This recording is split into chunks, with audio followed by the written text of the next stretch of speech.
How to plan your revisions for any competitive exam. Hi guys, welcome to Biotecnika. If you are new here, I'm Shekhar, CEO and Managing Director at Biotecnika, and today we are going to talk about revisions. How to plan your revision for CSIR NET, GATE, DBT, ICMR or various such competitive exams. Now, what if our memory was like a pen drive and we could store something once and forget it and it should stay there forever? How awesome would that have been, right? No revisions, no forgetting. Won't that be amazing? I guess you will agree. Now, what a life it would have been if you were anything like me, wished for that, and then you really need not know the secrets of memory.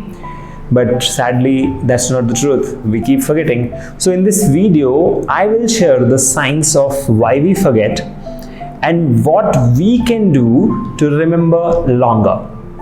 I'll share the practical knowledge, the practical aspects, techniques of scheduling revisions in such a way that you remember the topics to the maximum amount, okay? And just before the exam, you don't panic. So I'm going to tell you some tips, tricks and techniques, and of course tools. Now everything that I will be talking about is backed by science, research, and also of course my personal experience as an educator.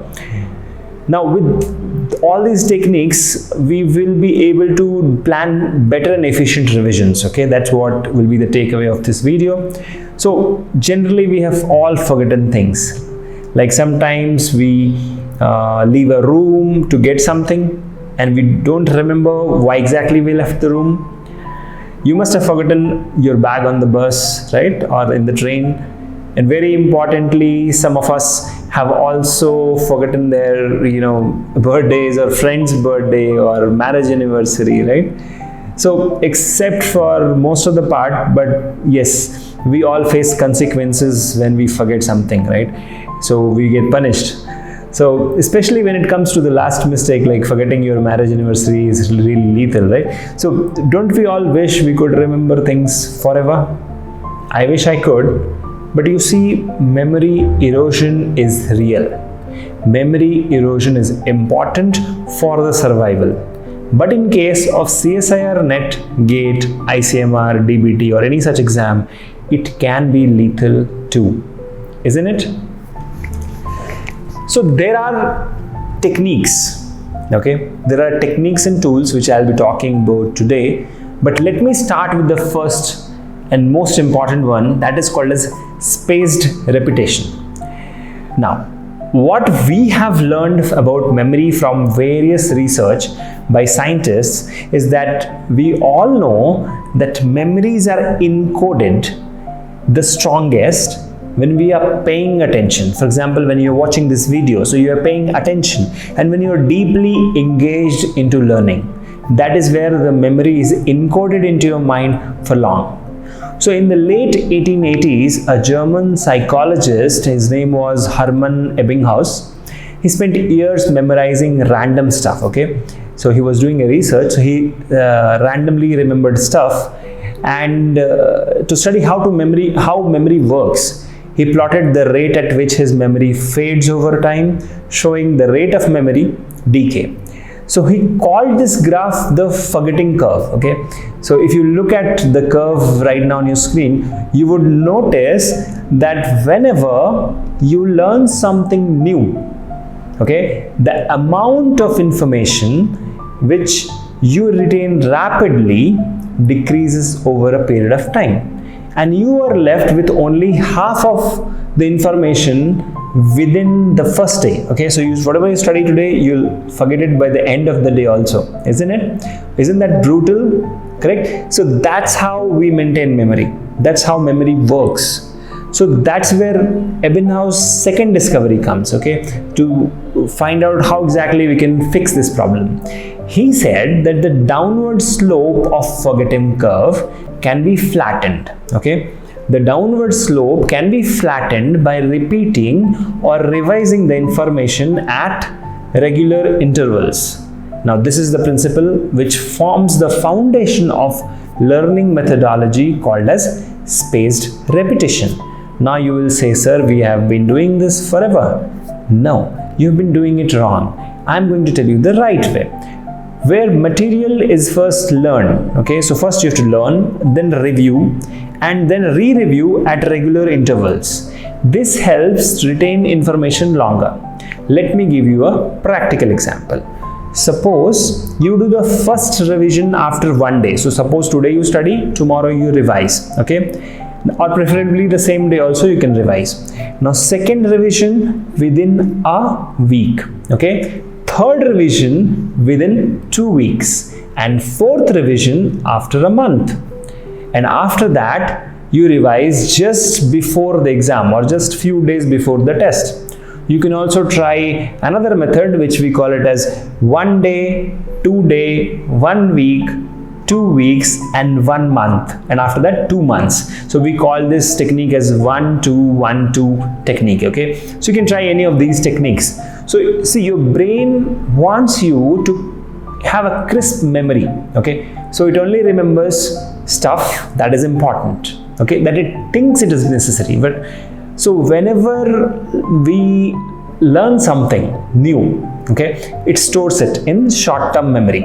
Now the brain finds that we are retrieving that information not so often. Okay, so when we don't retrieve that information not so often, the brain thinks that it's of no use and it will dump it.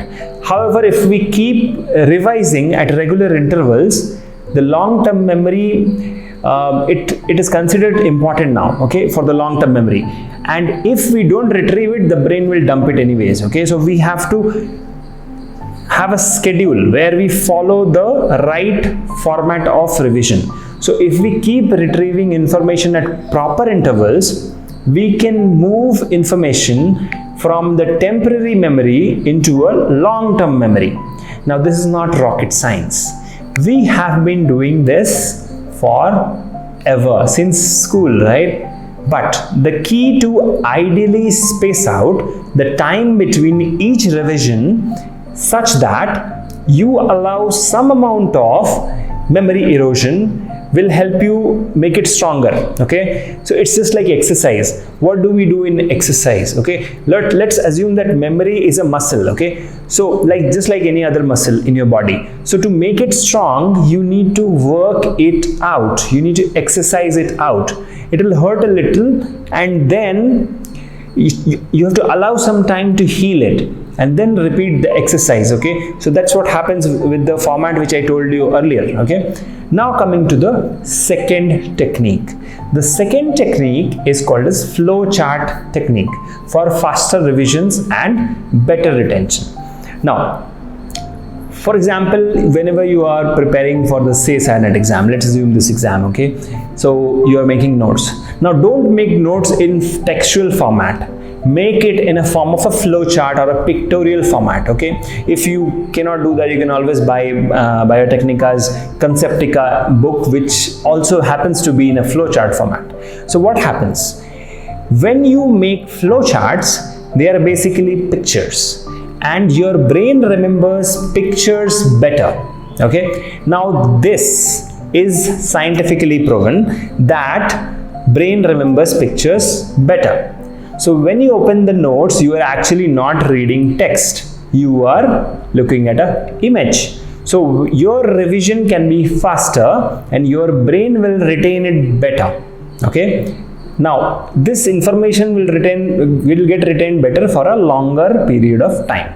The third technique which I am going to share with you today is called as a flashcard technique, where you can write a word on the card. So take a card, write on it. At the back of the card, write the description to that keyword. Okay, what exactly that means. Now, what exactly flashcard helps you is, it helps you remember better on the go. It helps you revise faster on the go. Okay, so you can just carry the flashcard in your pocket and you can revise any moment. Okay, so at Biotecnica we also provide virtual as well as hard copy flashcards which you can use for the same. Now tell me in the comments what revision schedule looks like for you. how actually you are revising, how exactly you have started the revision. Please tell us in the comments. If I have helped you in any way, then click the thumbs up button, share this video with your friends who are struggling to remember things.